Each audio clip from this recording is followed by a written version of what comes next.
everyone, my name is Kat Savage and I'm a professional artist, clinical hypnotherapist and well-being expert working with those in the creative arts sector.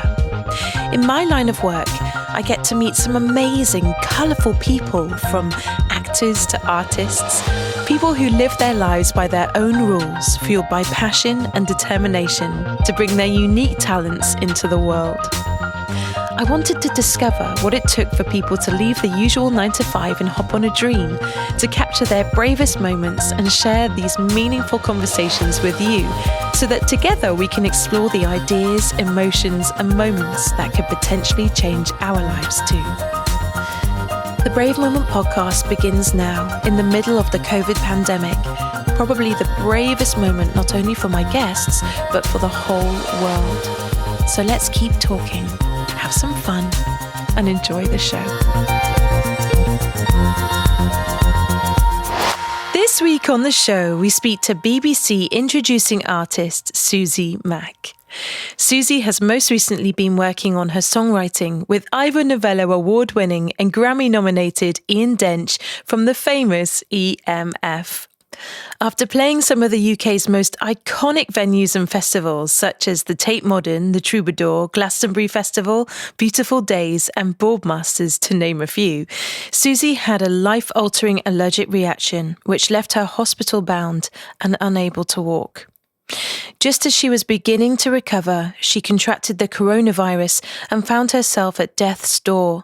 But with the help of some incredible nurses, doctors, specialists, and her family, Suzie managed to pull through. With her indestructible positive attitude and generous nature, Suzie shows the world just what the word brave truly means. It is with great pleasure that I introduce you to the incredibly talented bottle of sunshine herself, the truly courageous Suzie Mac.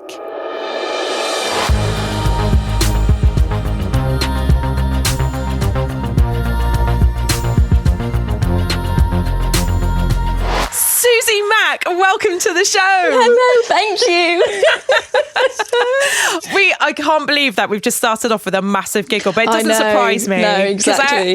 I haven't heard your voice for what must be like 3 years, I think, oh my unless God, you're yes. singing. No, that's ridiculous.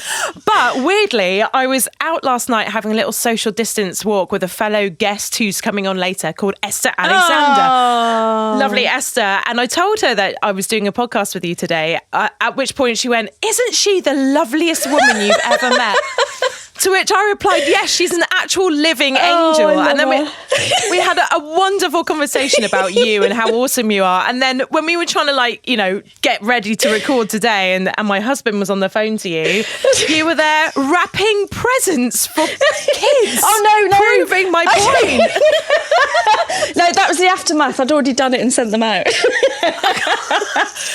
I think we should just start there. What were you sending and why were you sending it? Oh, so basically it's become a little bit of a thing.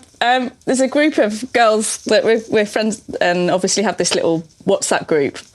And they've all not all of them are parents, but most of them are, and they've just been struggling. So in lockdown 1, I kind of sent out little parcels just to help with the kids and cheer everybody up. And I can't remember what I put in them, but then on the lockdown 2, I did it again. And even more so now, they've been really struggling. So I sent another one out. Suzie Mac. Right, Esther Alexander, I know you're listening to this podcast, God. and it goes to prove my point that she is an actual angel. Oh, God. I would never have told anybody that, you monkey. Start as you mean to go on, I say. Yeah. So my first question was going to be, like, what have you been up to during lockdown? But I think it's pretty clear. That's it. Yeah, no, I'm joking. What else have you been up to during your lockdown? Well, I kind of, unfortunately, in the first one, I got COVID. And so that was a bit of a battle. And I was lucky to sort of get through. But then kind of on the whole, gardening's been my saviour. I've become middle-aged. So you've gone through coronavirus and come out the other side and planted good stuff out of that. Basically, Just tell us a little bit about what it was like to actually have the coronavirus. Oh God, it was horrific. I'm not going to lie. It was not fun. And I was in and out of hospital a bit. And it's more just breathing. I just couldn't breathe, and I can't even remember everything now because I've tried to block it out probably. But I just remember at the time, because we didn't, there was one week we didn't know if I was going to make the weekends. And so I had a really uncomfortable conversation with family members and stuff. And because I was just deteriorating, and as much as luckily some of my mast cell medication I was on, actually they were treating other COVID patients with. And I think because of my B12 injections and all the other stuff that I'd had, it actually was sort of enabled me to pull through. And like I do with everything, I researched to sort of see what else I could be doing. So just like all the vitamins and things. And eventually I came out of that. But then afterwards, I just kept having chest infections. It just kept reoccurring. And so it probably went on for about 3 or 4 months. But on the whole, it was just, I've come out the other side, and that's just another little of life experiences. Do you know what? I'm sending you a massive illegal hug right now, because I don't know what the world has for you out there, but it always seems to just land on your doorstep. I know. I think it's because I just laugh through it, so they probably think I can cope with it, maybe. I don't know. It's true. I think it's absolutely true. Well, I'm really, really pleased that you pull through, because obviously your amazing voice needs to be heard, and chest infections can't be conducive to good voice. So I'm really glad that you're on the other side of it now. Oh, thanks, lovely. Tell us a little bit about your gardening, only because I'm a bit interested myself. Well, I've always been interested in it, partly because both my grandparents each side just did a lot of it and they loved it. And I just remember going and being really fascinated when I was little. And I think when I've been poorly over the last sort of 4 or 5 years, you know, there had been some low points, but I think like when you're seeing stuff grow, it just gives you hope. So I think it just became like this massive thing, and I loved it because it meant I could get outside when I wasn't very mobile. And so, it's just a huge blessing, really. And now I'm just addicted. I think that's the best news ever. I think everyone should be addicted to nature and getting out there and making themselves feel better in the greenery, for sure. And, we'll talk a little bit about your health battle later on in the podcast, because that in itself is its own epic iceberg in your life, isn't it? Yeah. Bless your heart. But for now, I'm going to take you back into your childhood, which was COVID-free and allergy-free and all the rest of it. And I'm just going to talk to you a little about how you grew up. So, can you remember as a child whether or not you wanted to be a musician, or was that something that came later on in life? I remember I really enjoyed singing, so I kind of, unfortunately, got dragged to church every Sunday because my dad, obviously a vicar. And is he? Yeah, for those who don't know. Reverend Mac. I know, he's not your usual, he's a bit of a rude one. But I think I've always had like this fascination with nature, and African animals. So I think when I was little, I just wanted to be working with animals, no matter what it meant. And I think I always used to say to everybody that I loved animals more than humans. So Old Man Coops is here supporting your cause. He's so old now, it's brilliant. So here you are, a vicar's daughter, loving animals and sort of just getting through life in nature. But I mean, where did your creativity come in? When did that sort of start developing? Oh gosh, well, I think I used to play different instruments, and the piano I learnt from quite an early age. I was then in choirs, but even when I went to this, because we lived in Gloucester for a while, and I went to the King's School there, so I was in the cathedral choir, and I just think I got such a buzz when you're singing. It was nothing about people watching you, it's just more how that made you feel. So as a teenager, when you're going through all the turmoil of all that malarkey, just to be able to have a bit of an escape and just have a release, isn't it? So from your bedroom and everything else, I just loved singing, and music. So it's always been there. If you were to go back in time and meet your childlike self now, do you think she'd be impressed with who you've become? Yeah, I think I'd be completely oblivious to what I was sort of coming, really. I think I'd never even thought about doing singing as a career or anything like that. I think I just wanted to be working with animals. So I think, I'd just be, wow, okay. Do you think she'd be a bit ticked off if she's there stamping her feet going, I should have been a vet, for God's sake? I wanted to be a vet, but I didn't like needles. So, yeah. That's come to bite you in the bum, hasn't it? Yeah, well, yeah, exactly. Every other day now. Bless you. Oh, it's Bless fun. You. Oh. Well, I'm really, really pleased that you sort of found that energy and that sort of therapeutic thing, I could imagine, being quite young as well, to express your emotions through. Because I know that at that time in your life, it does get a bit balmy, doesn't it? And you don't know what's going to happen next from, a hormonal perspective. So you had something to channel into, which was lovely. Yeah. So when do you think your parents sort of became aware of your gift, and how do you think they encouraged you, or did they inhibit you?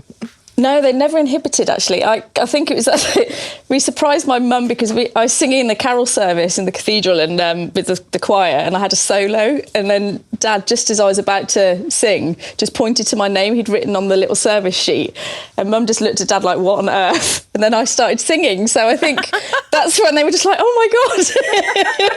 So it was a lovely little introduction, and they've always been supportive, but I think, at times they've questioned.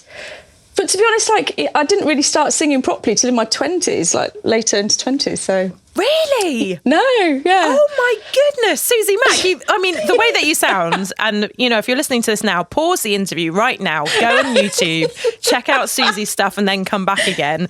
You would never think that you started quite late in life then, really, considering. No. So, when you were a teenager and you were into animals and you were sort of, my dad's a vicar and all that, what did you study? What did you do? Who did you hang out with? What were you listening to? What kind of teenager were you? Oh God, I was a bit of a social butterfly, so I flitted between everybody. I never really stuck to a group, if that makes sense. I was just friends with everybody, but I think it's partly because I just kept out of the drama. But I don't know. Musically, we used to listen to all sorts, like Nirvana and Paul Simon, Joni Mitchell, and then there's obviously all the kind of pop stuff that was going on at the time. What did your dad listen to? Oh my God, the Beatles and the Travelling Wilburys and all the classics. He was brilliant. Dad saw the Beatles in I think there was about 50 of them in the audience. It was a really private gig before they became really famous. Yeah, so he was very much into his music and still is. So yeah, he's definitely been an influence, bless him. What a legend, though! A vicar that listened to the Beatles. Awesome. Oh yeah. Might start coming to church now. What did your mum sort of put up with it, or was she kind of on board with it all? I think Mum puts up with a lot with all of, especially me and Dad, because we're just probably like you and I, just a bit nutty and fun and just sort of don't take life too seriously. But she's brilliant, bless her. I imagine she sat there now going, no, it's been brilliant, really, with a cup of tea, listening to it. Straight jacket next to her. Yeah. So you were coming out of school and a little bit distracted, social butterfly, cool taste in music. What happened next? What did you decide to study? And, how did your journey sort of progress from there? I'll be honest, it went a bit haywire because I just didn't really know what to do. And so Mum pushed me to do outdoor pursuits.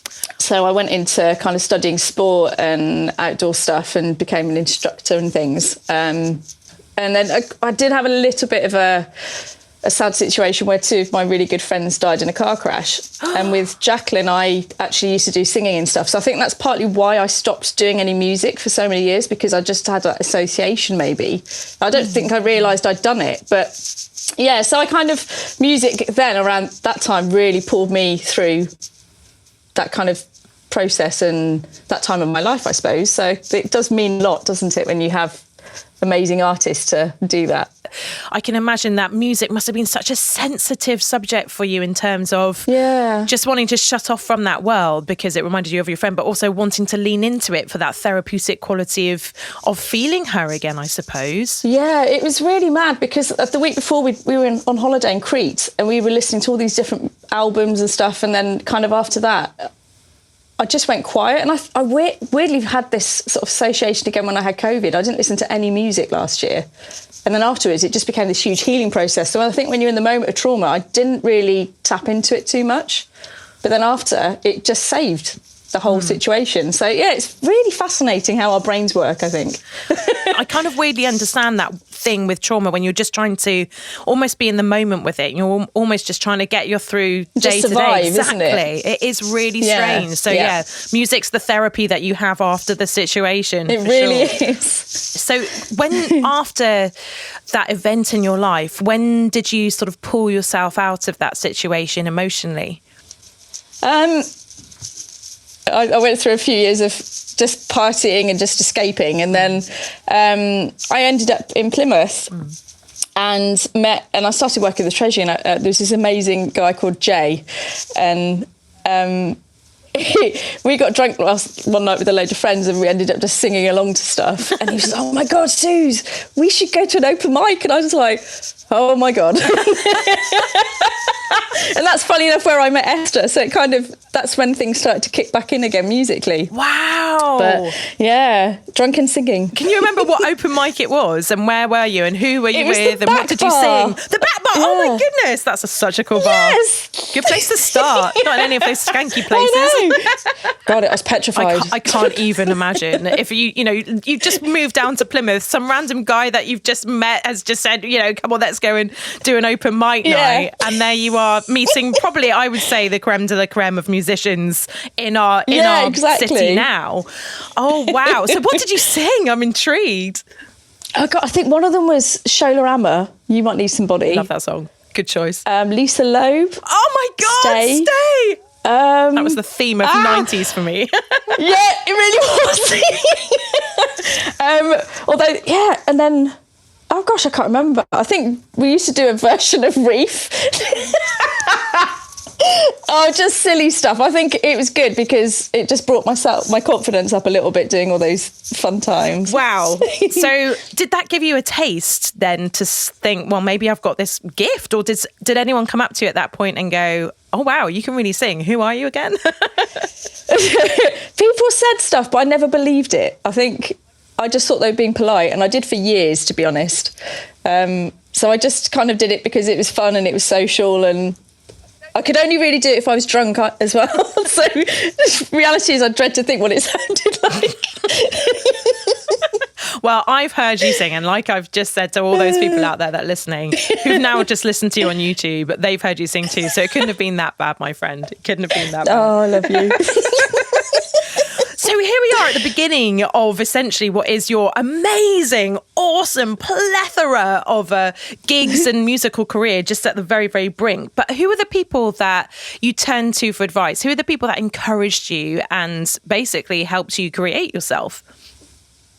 There's an amazing lady called Melanie Brett who lived in Plymouth at the time, and she came around for a couple one night, and we just got a bit drunk and just, sorry, there's a theme here, and ended up singing, and she was just like, oh my God, I need to introduce you to my friend Steve Brown, and I just had no idea who he was or anything. So a little bit later, we met at a studio in Cornwall, and he was just a big bubbly character, and I was a bit sceptical about it all, but like from that time up until even, unfortunately, he passed away at the beginning of January, he was a massive support and always tried to encourage me. Probably frustrated him more than anything because I just struggled to believe that I could go somewhere, if that makes sense. But he was there the whole time. And so, yeah.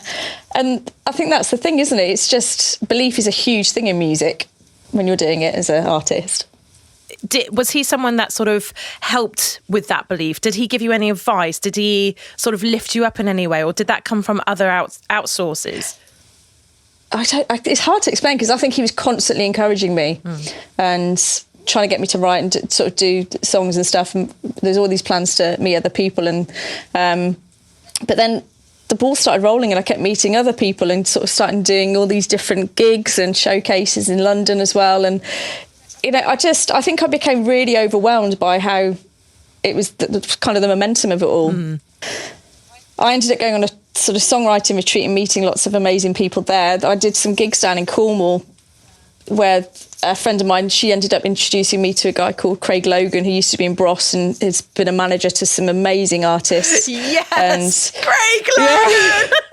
Yeah. I know, he's brilliant. Oh, he's such a lovely, lovely guy. We've had like dinners and like lunches and chatting about things. But unfortunately, like that came at a time where I was really poorly. So, you know, things did come to a bit of a halt for a while, but yeah, I'm still here. So I think we need to talk about your, you know, when you say that you were poorly, you were really poorly, and you're still battling with that now, aren't you, in a lot of respects. Just tell us a little bit about where you were in terms of performance. So, you know, what was happening in your body. Tell us a little bit about the story of what happened next.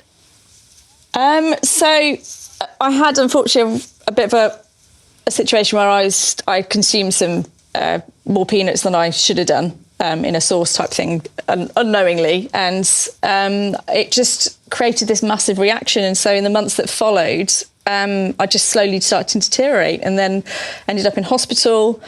Couldn't work out. I couldn't walk properly. I couldn't use my limbs properly. I had lots of muscle weakness. I was getting fatigue, memory loss. Like it was like my body was shutting down a bit. And luckily, after I ended up in hospital a few months after, they realised I had sort of a B12 deficiency, so they started me on these B12 injections. And then it was like oh God, it was just a momentous time over the next 3 years trying to find what was going on with the rest of the issues. And eventually, a year ago, I got diagnosed with something called mast cell activation syndrome, where your body produces too much histamine. And so I'm now on these amazing tablets, and finally, sort of right now, you know, I'm finally feeling I'm getting my life back, and a lot of that's behind me, which is amazing.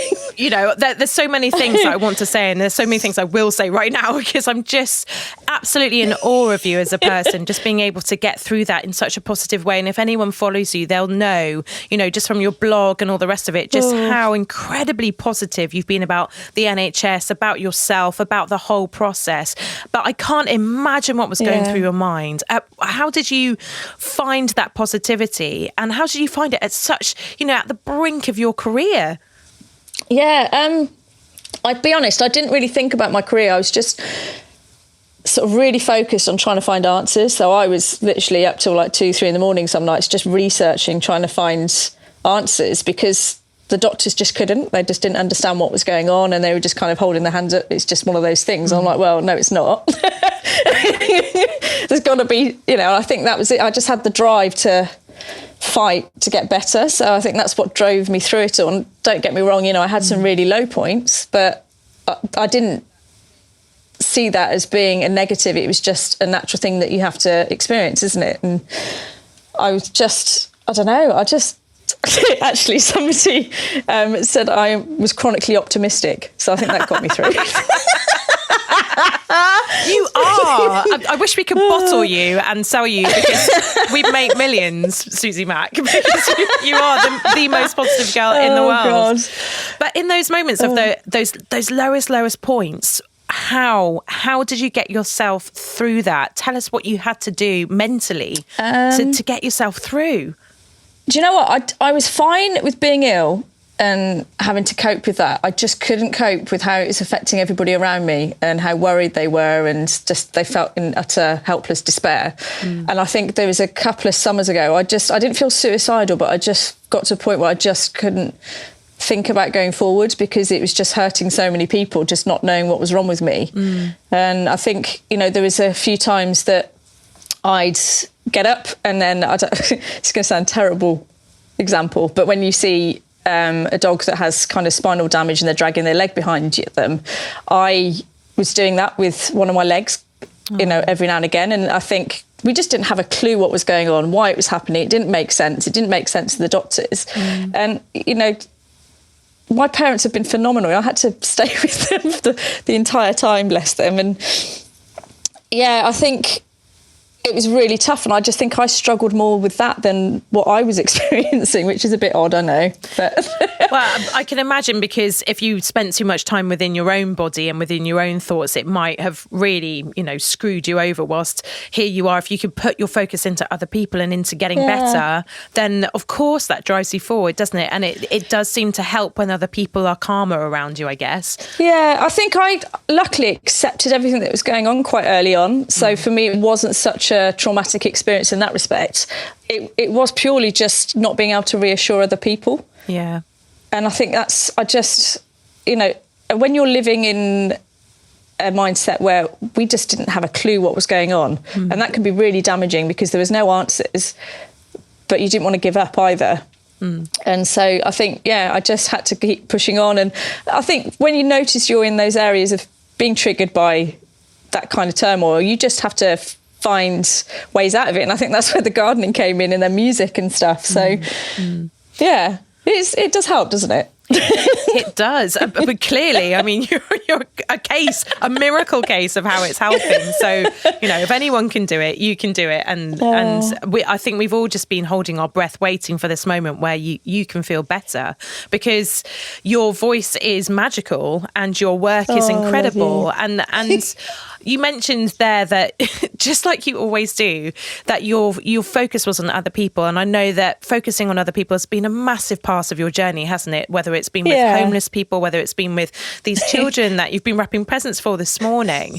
So tell me, in amongst all of your own drama and emotion and troubles that you were going through, how did you find the strength to go and help these other people? And what did that bring to the table for you? What hope, what passion did it bring to encourage you?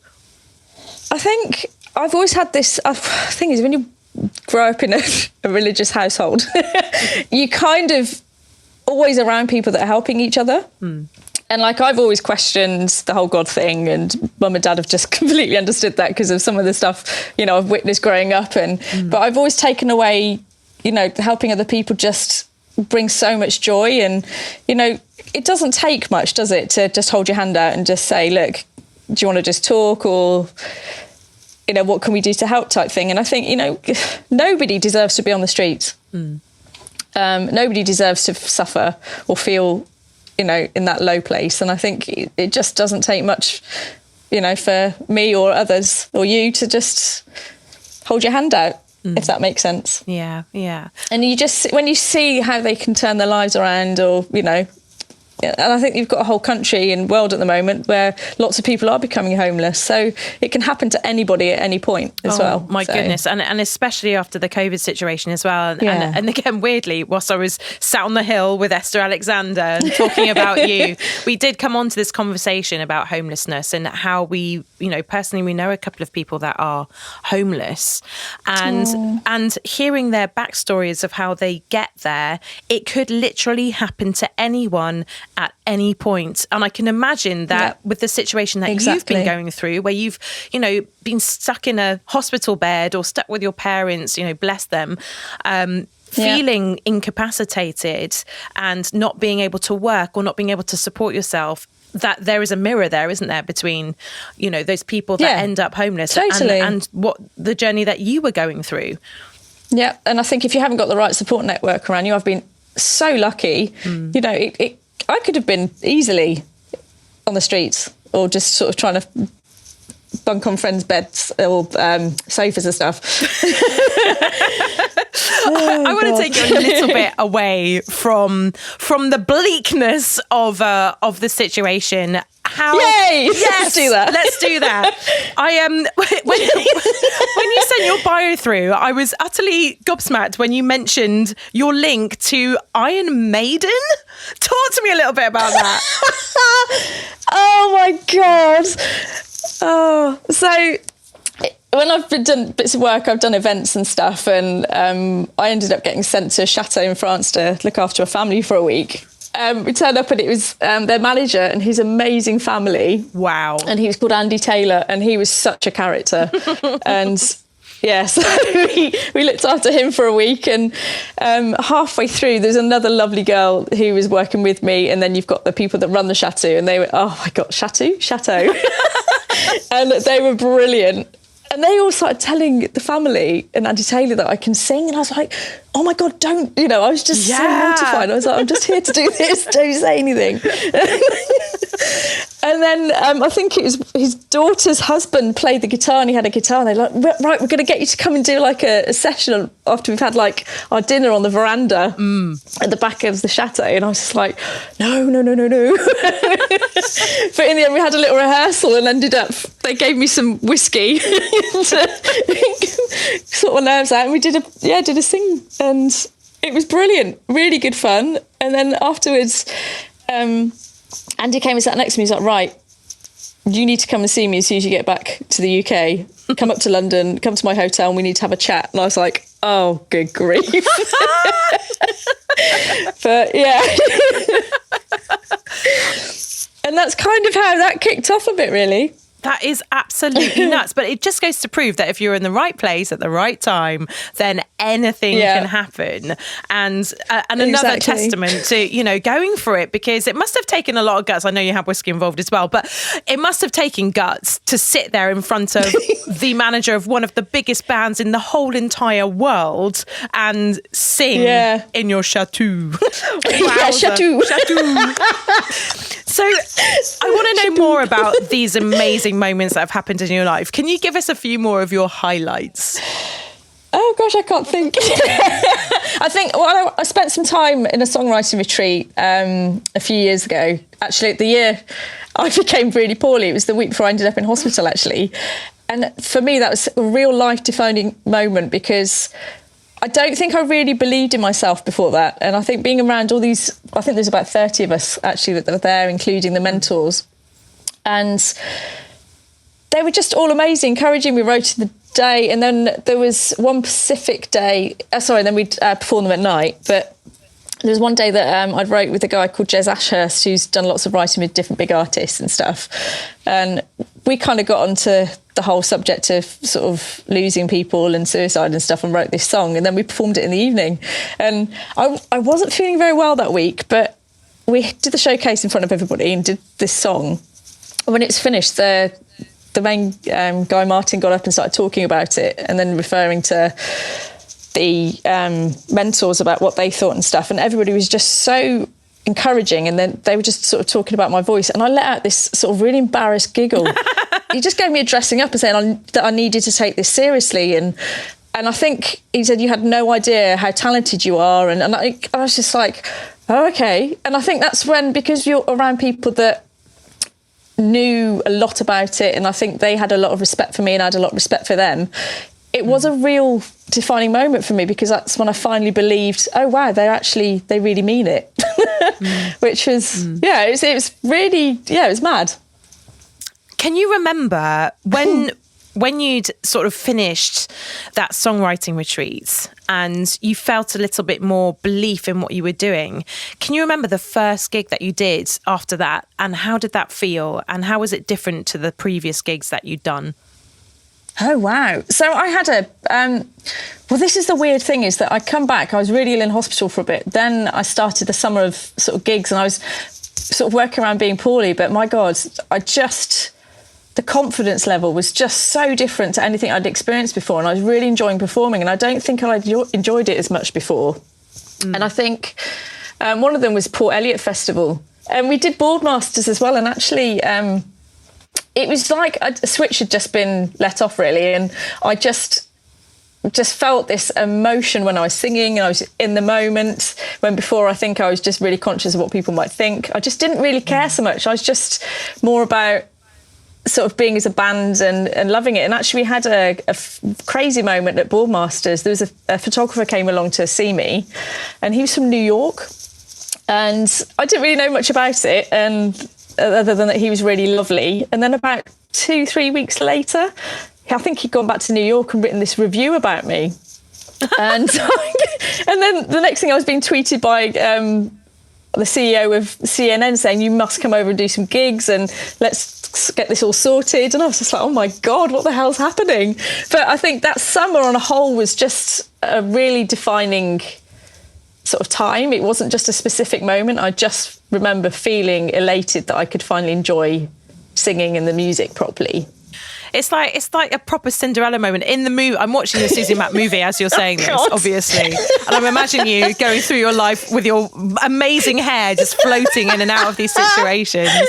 And I can't imagine what that must have felt like, especially when you're feeling so poorly. And I know what it's like when you're, I've had a few health issues myself, and I know what it's like when you're on a gig and your body is your body's saying no, yes, but your exactly. mind's telling you yes. and you just so want to give it everything, Yeah. but there's that part of you that's just having to hold the space for Yeah. your body, let alone your mind. Yeah. Did you ever go over to New York? No, I didn't get to. So with Steve, Soon. I know, but with Steve and like Ian Dench and The Retreat as well, he'd been writing with like Beyonce and some amazing writers that he wanted to introduce me to in Nashville. But also another mentor was Kim Ritchie, and she's just an amazing writer. And they all kept saying, look, let's just sort out getting you over and things. And Steve was really like on it, and he was just like, right, we're going to get this tour together as soon as you're ready and better, and we'll get these songs written. So it did get put on hold, unfortunately, but you know, who knows what may happen. Time will tell. Yeah. Time will tell. I want to talk a little bit about this songwriting journey that you've had, because obviously it was such a defining point in your life.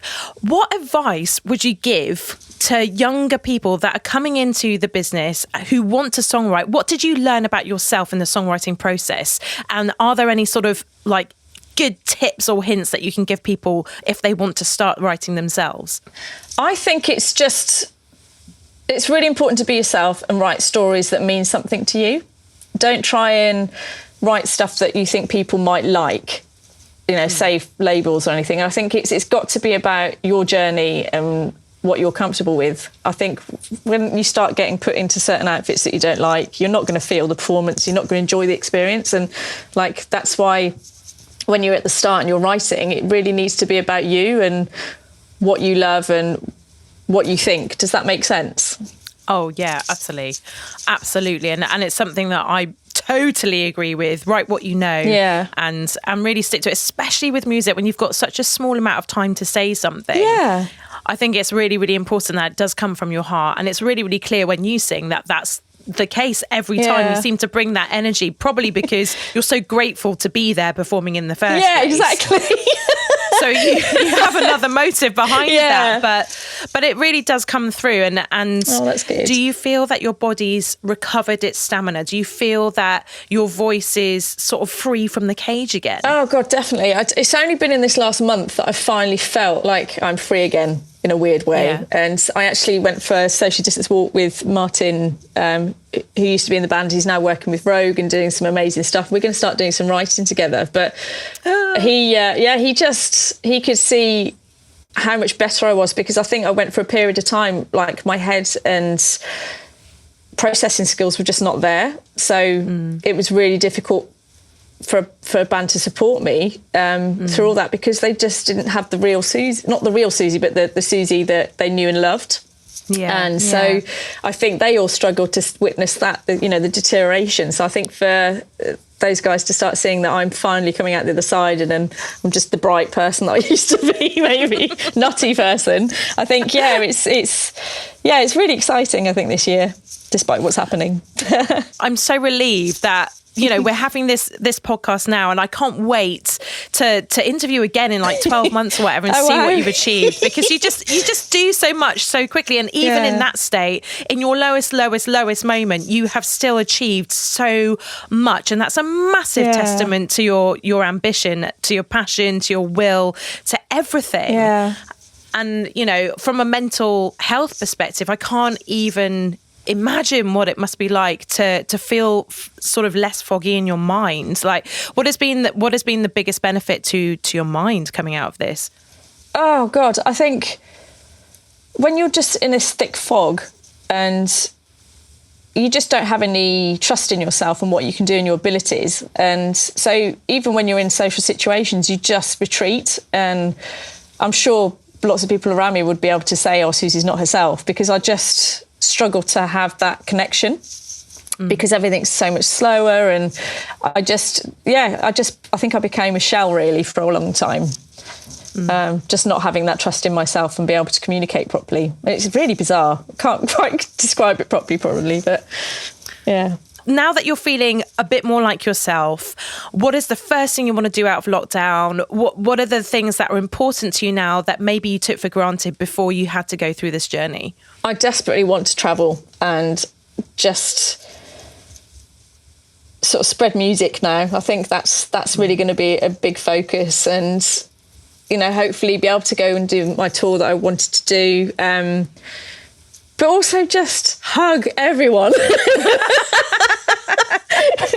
Because I was already a big hugger anyway, but yeah, look out, world. I'm getting first in line. I hope you realise that. I'll be walking down the street and just suddenly grabbing somebody and they'll be like, my God, this weirdo. Oh, I love you so much. Right back at you. So we talked briefly on those songs that sort of helped you to heal and to lift you up. What are some of those songs? Let's hear a little bit of the Suzie Mac playlist. Oh God. So I'm a big fan of John Mayer. So I'm really happy that before the lockdown happened, I got to see him. And lucky you. Oh God, he's amazing. so good. And yeah, we put extra money in and just got sort of went down by the front. Brilliant. At the O2, and it was just magical. I don't know, I can't describe it, but it was just such a brilliant gig. And like in my sort of day to day, you got Paul Simon. I'm a big fan of Lennon Stella, and she was the last gig I saw actually. Probably where I caught COVID. But she's really good, and I think there's all these amazing artists around us all the time, and it doesn't matter what level you are. We're all on the same path, aren't we? So I think, I'm trying to think who else. Joni Mitchell, massive fan of Joni Mitchell. She's incredible, isn't she? I did actually listen in. You did a cover of her River song, didn't you, over the Christmas period? Yes. Which made me cry. Sorry. It was amazing. There's not many people that can cover her that I'm impressed with, but you were one of them. Thank you. You can check that out on her Instagram, everybody. God. Just saying. Oh, you're brilliant. John Mayer and Joni Mitchell. Yeah. I mean, do you need anyone else on your playlist? Donny Hathaway is another big one. Aretha Franklin. Donny Hathaway. Nice. Etta James. There's loads. The list is endless though, isn't it? Music's all around and it doesn't matter what genre. It's just if it touches you, then that's great. Oh, you've got such a good playlist. I want to borrow it. I'm going to Spotify it now. It's a good idea. What's the song that you absolutely must sing along to? Like if you're in the car or if you're at home in the shower, what is that song? So you're going to tell me off probably. So I never used to warm up properly, but I love Sister Act 2. And even I think everybody's met me over the years know that I love this song and it's Oh Happy Day. It's on an advert at the moment, isn't it? And I'm just like, every time I hear it, I'm just singing along. Yeah. Oh, brilliant. It's so good. I don't know, it just lifts you up, isn't it? And I think it's also because I like reaching that high note. Yeah, the one right at the very end in Sister Act. Yeah, I know the one. Oh, God. I can imagine you bopping around and, again, your hair just swishing behind you like a mermaid to Oh Happy Day. That's brilliant. But yeah, it's terrible. I used to warm up to that before doing gigs. So, that's not terrible. My goodness, there are worse things you could warm up to. Okay, I mean, it takes you through every fine. single vocal register, doesn't it, that song? Okay, I don't feel so bad now. I love you. I just love you so much. So, I can't believe this time is going so quickly today. No, don't apologise. I mean, I'm taking in every single moment because I'm trying to get in as much Suzie Mac before you head off into your wonderful music career. And I'm not, you're too busy. Or the garden. Or the garden, indeed. I have to ask you, what do you consider to be your bravest moment? And that can be, obviously we're looking at that retrospectively, but it can also be something that you've taken forward into your daily practice, spiritual, mental, physical. What do you consider that moment to be, and what have you learned from it? It was when I had COVID, and it was that week where I didn't know if I was going to make it through, and I had to have those really awkward discussions with family and Matt and everybody. And I just remember lying there. I had the nebulizer and stuff, and I just remember lying there that I actually... I was thinking of David Attenborough and that actually we're all just pests on the planet, so if I go it's fine. But I was really I was comfortable about going and I wasn't afraid. And I think for me that's where I hit this just really surreal sort of 24 hours of kind of like, I don't mind if I go, it's okay. It's not scary. And because I made it through that, now sort of looking at life as a general thing, you know, I've just taken each day as just being a positive and an extra, and I'm lucky, I suppose. So that was a big moment, looking back, actually. Didn't think about that. I'd say. Sorry, yeah. Good old David Attenborough pulling me through. You're just a parasite, Suzie. Good old Dave. He's always in the background somewhere in your life, isn't he? I know, he is. Love him. But like, do you know, everybody says, oh, who's the idol that you want to meet? And they all expect me to say like big musician or something. And I'm like, no, David Attenborough. I really want to meet David Attenborough. I am really with you on that. Can you imagine having dinner with David Attenborough? It would be the best dinner ever. Yeah, exactly. He'd be like the grandfather of knowledge, wisdom, and like your best friend at the same time. Like, you can imagine being a total legend at a party. Oh, in words. Everybody would be quiet. They'd just be like, oh, it's David Attenborough. I just love it. I love it. In tribute to David Attenborough, what are you gardening right now, and what do you expect to grow in your garden over spring? Oh my goodness. So this is the time of year you go out and you prune everything and get everything ready for its growth. And you're starting to see all the shoots from the roses. The peonies are coming through. I love peonies. I'm just a bit obsessed. Who doesn't love a good peony? Oh, I know. Oh my God! Why am I talking about this? Is hilarious. But I've just been out clearing brambles and stuff this week. So yeah, it's good. It's quite therapeutic. Getting ready for the plethora of spring. I love it. Yeah. Oh. David Attenborough would be well proud. He'd be like, you're cultivating a part of the planet, and you're doing a really good job. Yeah. I'll tell you something though. I think I realised I might have lost the plot last week, because I've always been afraid of spiders, but there's been this spider the whole year, and I called him Fred, but it's probably like a female. And it's starting to get really slow and not looking so well. So I've been trying to catch flies and put it in the room.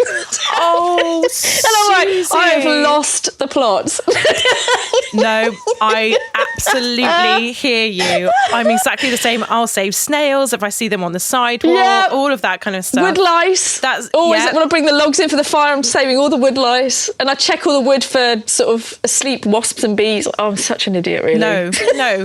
I think we need to encourage more of this gentle, amazing action in the world. And do you know what? Weirdly, it's something, you mentioned COVID, but it is something that I've seen through COVID, just in our local village, just how we're just caring for nature a little bit more each day. Yeah. And I think if everyone can just open their heart just that much, just to help the tiny creatures, then, the bigger creatures will follow and we'll all become a little bit more connected. Well, it's a circle of life, isn't it? Because, there's a couple of years where we didn't have many insects and everybody's panicking about it for the birds. But actually, you're looking outside now and all the birds have got insects to munch on, and it's just everybody's very happy. And oh my God, did you notice when COVID first hit and everything sort of went silent? Oh yeah. How loud the birds were. So loud. Yeah. They were like, yes. I know, it's brilliant.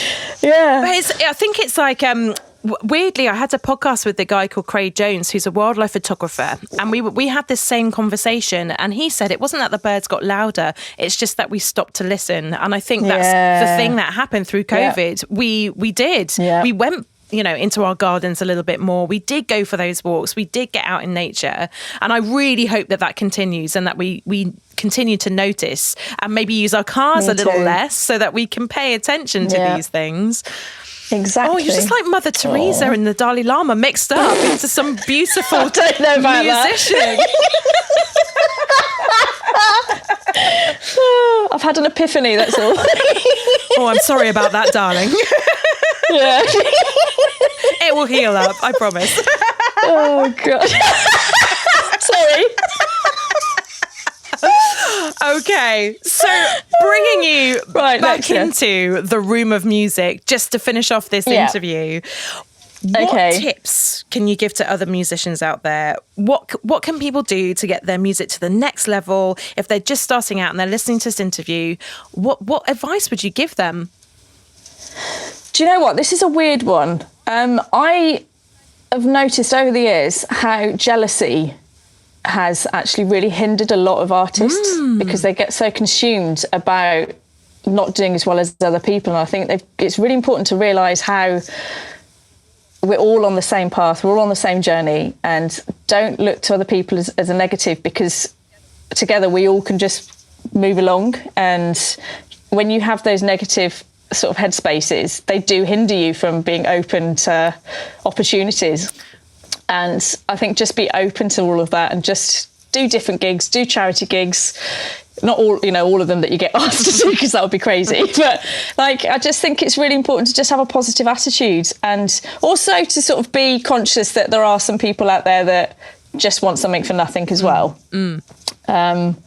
But just be you. I really, really love that advice, especially in sort of a culture where we do compare and despair online and, around the area. If you go and see another person live, you're thinking, crikey, they're really, really good. Oh my goodness. Yeah. And it can make you just go back and second guess yourself. But I think what you're saying is absolutely right. We've all got something unique to bring to the table. And we should totally own that and just be ourselves. That's such good advice. Yeah. I love it. Thank you for that. Nuggets. Yeah, no worries. Nuggets. Oh, I love it. Do you know what? I'm going to say this, and I'm going to say it in secret to you, although the other people listening will be hearing us as well. But I was watching on Netflix. There's a program called Travels with My Father with Jack Whitehall, who he's so yes, I've seen some of those. Oh my goodness, his dad is very sort of 1950s white male, isn't he? But they went to Australia. It's just reminded me, I can't believe I'm saying this on air, but I'm going to do it. They went to Australia and they were learning about bushcraft. And I saw this. Did you see it? I'm going to do an atrocious Australian accent now, and I'm really sorry to anybody if I offend them. But no, it's in the process of the acting of this moment. Anyway, they were talking about how you go to the toilet in the bush, and the guy said, you got to dig 2 holes. Basically, you got to do a decoy nugget for all the flies to go to, and then you can have a poop in peace in the other hole. And for the rest of the program, they were talking about this decoy nugget, which is now a feature. #decoy nugget for anything in our household that's just a little bit rubbish or a little bit crap. And so I passed that decoy nugget onto you, my friend, and you take it in exchange for your awesome gold mine nugget that you gave us. I'm so grateful. Thank you. You're welcome. Oh my goodness. I'm going to ask you some quick fire questions. Are you ready, Suzie Mac? Crikey. Okay. Get your game face on. So you have to answer these questions as quick as you can. Flipping neck. Okay, let's go. Musical hero. Joni Mitchell. Favourite motivational song. Higher, Higher, Jackie Wilson. Oh, good choice. Epic fail. Not being able to say peanuts when I had a reaction.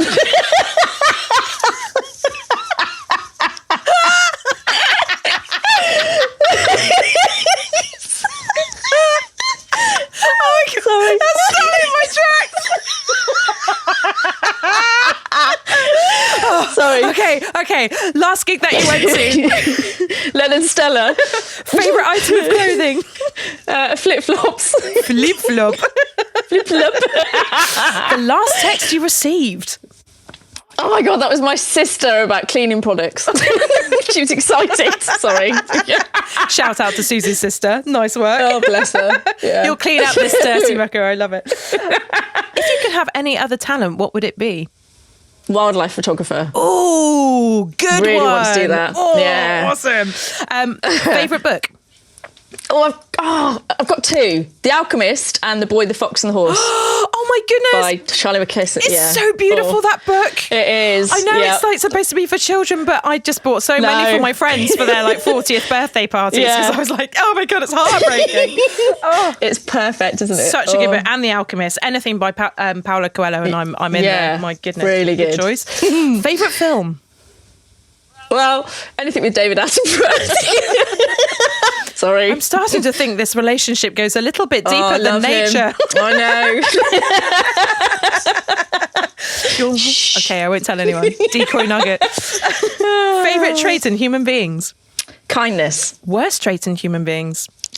I don't know. Jealousy and greed. Very, very true. Favourite self-attribute? Giggle. It's just endless. Sorry. I love it. Worst self-attribute? I'm terrible at putting myself first, probably. That's what everybody else will say. Are you a tea or coffee girl? Oh, I'm a tea girl. Ooh, what kind? Are you builders or are you herbal? A bit of mint or sort of with Oatly. Normal tea with Oatly. Love Oatly. Good brand. Shout out Oatly. Who makes you laugh? My dad.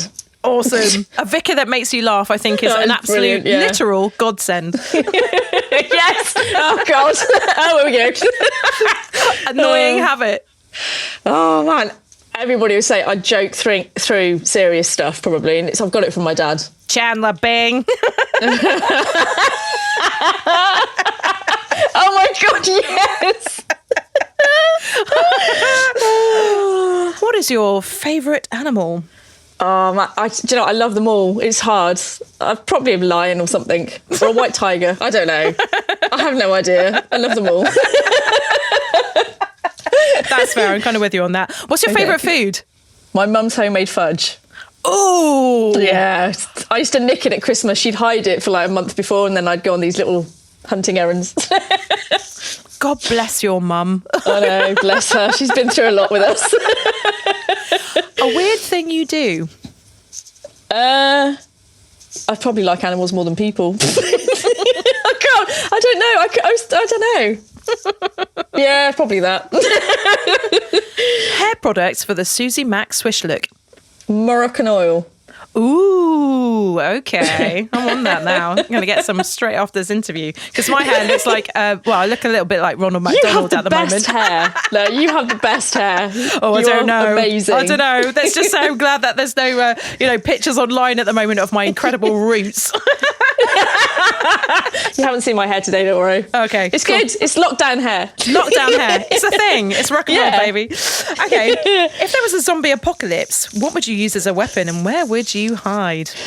I don't think I'd use a weapon. I'd hibernate like a bat. Hibernate? God, I can't speak today. Hibernate like a bat. I'd probably just try and grab everybody or coax them into like an area we can shut them in. I'm not very good at the whole killing thing. That's very practical. I like it.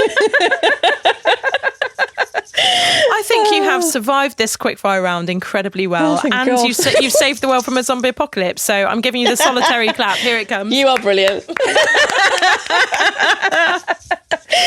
Oh, it's been such a joy to talk to you today. I've had such a laugh with you, and there's so many more questions I want to ask you at a later date about your wonderful life. But just to leave us with sort of a further golden nugget of Suzie Mac. Oh, good What grief. advice would you give to the world right now? Interesting. Okay. I think because the world has had such an amazing time to be able to breathe through this pandemic, I think, and just for everybody to come out of it a bit more conscious about, the environment and how we affect it. And I think, maybe to carry out some more random acts of kindness, because I think we've all learnt to love a bit more again. And just to, it doesn't cost anything to turn somebody's life around either. And just love and hug more. Oh, I love that. I'm hugging you again. It's coming. Can you feel it? Right, it's coming through you. the computer. So just before we go, what are you working on right now? What can we expect to see coming out of lockdown? And what are your social handles and how can people follow you? Okay, well, I have been working on lots of different songs at the moment, and because I have some songwriting sessions booked coming up online and with Martin. So hopefully we're going to come out with some nuggets, as you call them.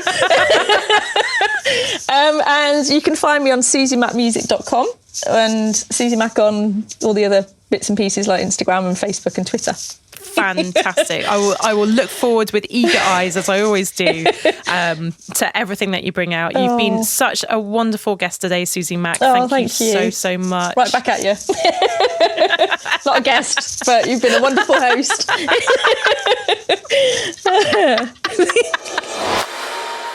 There are two ways to look at life when you're poorly. You can either be fearful of what's been taken, or you can be grateful for what you have left. Suzie has always been one of life's true shining lights, and even on her darkest days, she smiles instead of cries, never allowing anyone else to feel her pain. Laughter and positivity is Suzie's medicine, and it is so infectious, as you've just heard, that you leave Suzie with a smile for the rest of the week, let alone the day. Throughout her entire illness, if she couldn't work on her music, she would give her time to others, raising money for charities such as Shelter, sending care packages out to those in need, making sure that no one was wasting time on feeling sorry for her, especially herself. I'm reminded of the saying, when life gives you lemons, make lemonade. Well, Suzie has made lemonade, lemon pie, lemon tart, and then used the skin to make a lemon sunshine. Her choice to remain positive has saved her life on multiple occasions, and not only her, but others as well. Suzie has always appreciated what music could bring to people because in times of tragedy and loss, it helped her to heal as well. Focusing her efforts on songwriting and really understanding the impact that she could make with it, Suzie is as much a wordsmith as she is a songbird. The beauty in Suzie's success is that she has felt constantly surprised and inspired by the generosity of others. Unaware of her natural gift at the beginning, it really took other people to lift Suzie's confidence and invest their time and hearts into her, something that Suzie says she is forever grateful for.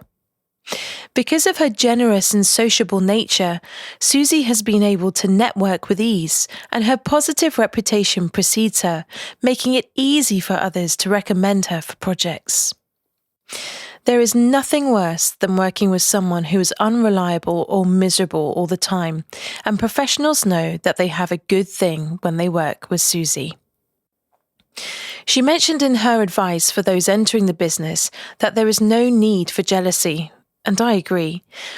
If you're focusing all of your attention on other people's success, it means that you're neglecting to pay the same attention to your own. There is room for everyone's unique talent in the industry today. And as our previous guest Toby Gorniak mentioned in season 1, there will be someone out there who will appreciate what you're doing, even if no one else can see it yet. Try this Buddhist exercise called the Happy Liver, which was once famously included in the film Eat, Pray, Love. Close your eyes and take a deep, cleansing breath in and out. Smile. Hold that smile and imagine the organs inside your body. Starting with your brain, using your strong and vivid imagination, visualize your brain with a big smile. When you can feel it or see it, imagine your eyes smiling. Imagine your tongue smiling. Imagine your lungs smiling. Your heart, your stomach, your kidneys, your pancreas, your gallbladder, your intestines, your womb if you have one, and your liver. Now imagine your muscles in your legs smiling, your butt cheeks, your feet, your knees, your hands, your elbows, your ears. Imagine your skeleton dancing around and imagine your backbone as one big, long smile. Allow that feeling of your whole body smiling to beam through your skin and into the room and out into the world. If you want to, imagine someone you know and send your smile to them, all the while with a big grin on your face. Allow yourself to let go and laugh if you want. Let that laugh build and build until you are genuinely laughing. And then, when you're ready, open your eyes. How do you feel now? How does it feel to choose happiness? To build happiness with your body? Laughter is a natural painkiller, releasing happy chemicals into our bodies, which may help us feel better on all levels. By choosing to be positive, you are choosing life. You are choosing not to give up, and you are choosing something far more generous than misery. For laughter invites people in instead of pushing them away when you may just need them most. As Charlie Mackesy wrote in his wonderful book, The Boy, the Mole, the Fox and the Horse, "There are dark clouds," said the boy. "Yes, but they will move on," said the horse. "The blue sky above never leaves." So here's to some more blue sky thinking, and as the corona restrictions lift, to more laughter in the company of our good friends. Speaking of which, if you happen to be travelling to see someone right now, here is Suzie Mac's beautiful song, Please Hold My Hand, to listen to on your journey. Enjoy. I'm on the edge of a cliff, staring down at the waves. Pressure's been building for days.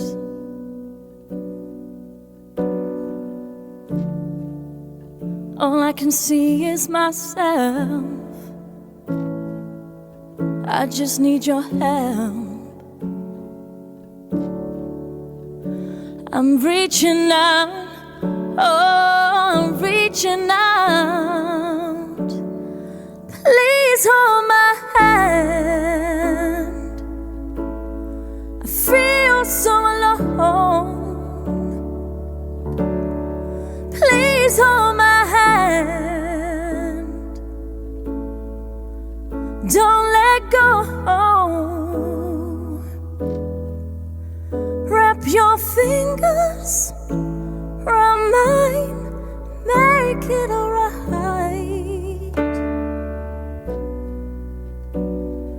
Please, please, please hold my hand. You helped me before, came running back then. Don't wanna be a burden, but I need a friend.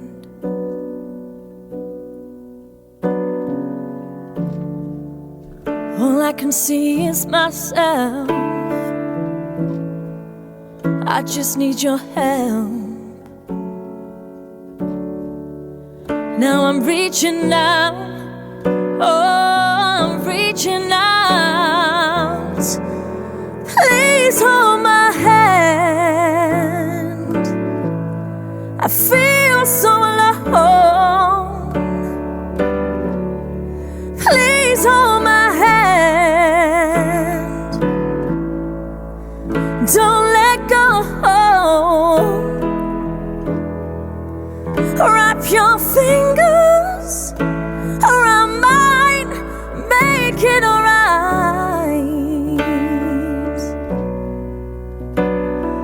Please, please, please hold my hand. Hold my hand. I feel so alone.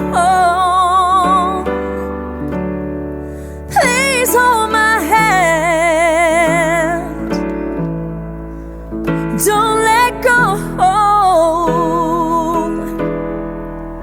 Wrap your fingers around mine, make it alright. Please, please, please hold my hand. Hold my hand. Hold my hand.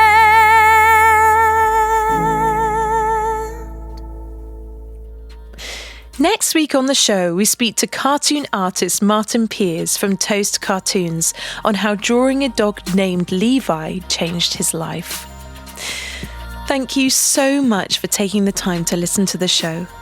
If you have a spare moment now, please like, subscribe, and tell me your thoughts in a review on Apple Podcasts, which will really help other people like yourself to find the show.